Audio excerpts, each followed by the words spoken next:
کیا یہ جو صورتحال بنی، یہ جو ثانیہ پیش آیا، کیا اس سے پہلے آگاہ نہیں کیا گیا تھا؟ کیا اس سے پہلے بتایا نہیں گیا تھا کہ ہمارے خطے میں پھر سے ایک نئی جنگ کا آغاز ہونے جا رہا ہے؟ کیا آگاہ نہیں کیا گیا تھا کہ ہمارے لوگوں کو پھر سے ایندھن بنایا جا رہا ہے؟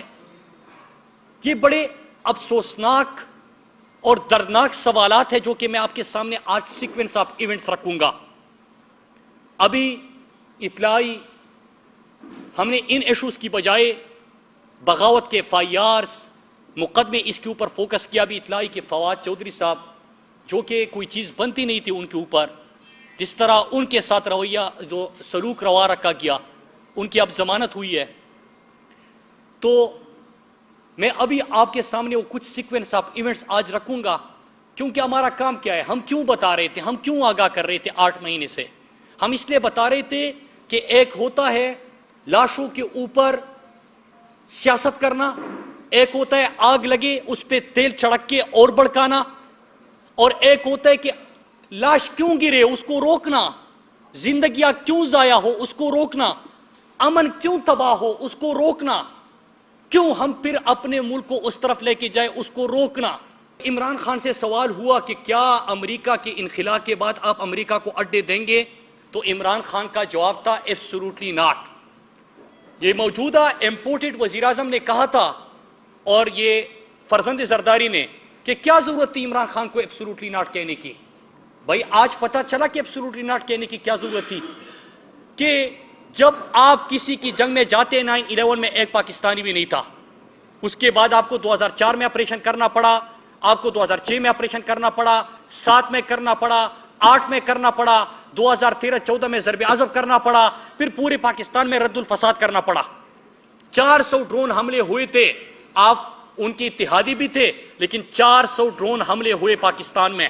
عمران خان کے ٹائم پہ ایک بھی ڈرون حملہ نہیں ہوا، پاکستان میں امن آیا، خوشحالی آئی، ترقی آئی۔ لیکن پھر جب ریجیم چینج آپریشن ہوا تو خدشات تھے، اور ہم نے خدشات سے آپ کو آگاہ کیا، 4-5 سوال پوچھے تھے، میں آج آپ کے سامنے رکھوں گا۔ جون کے مہینے میں ہم نے سوال پوچھے تھے۔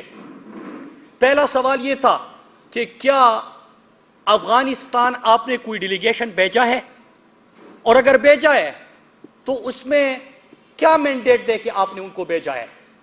اور میں نے سوال اٹھایا کہ نمائندہ تو میں ہوں، ووٹ تو ہم لے کے آئے، سوات سے میں منتخب ہوا ہوں، ملاکنڈ ڈویژن سے ہمارے MNAs ہیں، تو جب ہماری صوبائی حکومت کو علم نہیں ہے، ہمارے MNAs کو MPs کو علم نہیں ہے، تو ہمارے بہاف پہ کون گیا ہے وزیرستان؟ تو کیا یہ سوال غلط تھا؟ ایک سوال یہ تھا۔ دوسرا سوال یہ تھا کہ کیا بارڈر پہ ہم نے فینسنگ کی ہے، اور جب فینسنگ کی ہے تو کیا اس کے اوپر پاکستانی قوم کا پیسہ لگا ہے؟ اور جب پیسہ لگ چکا ہے اس کے اوپر تو وہاں پہ ہم یہ سرگرمیاں کیسے دیکھ رہے ہیں؟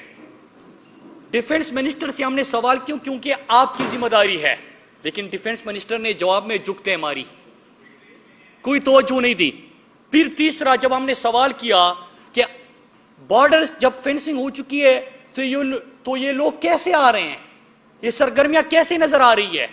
پھر اسی طرح ہم نے مزید وہاں پہ سوال پوچھے، اور یہ بھی سوال پوچھا کہ کیا اس خطے میں پھر ایک نئی جنگ کا آغاز ہو رہا ہے؟ کیا آپ امریکہ کہ افغانستان کے وڈرال کے بعد پاکستان میں اور اس علاقے میں، اس خطے میں ان کو اثر رسوخ چاہیے؟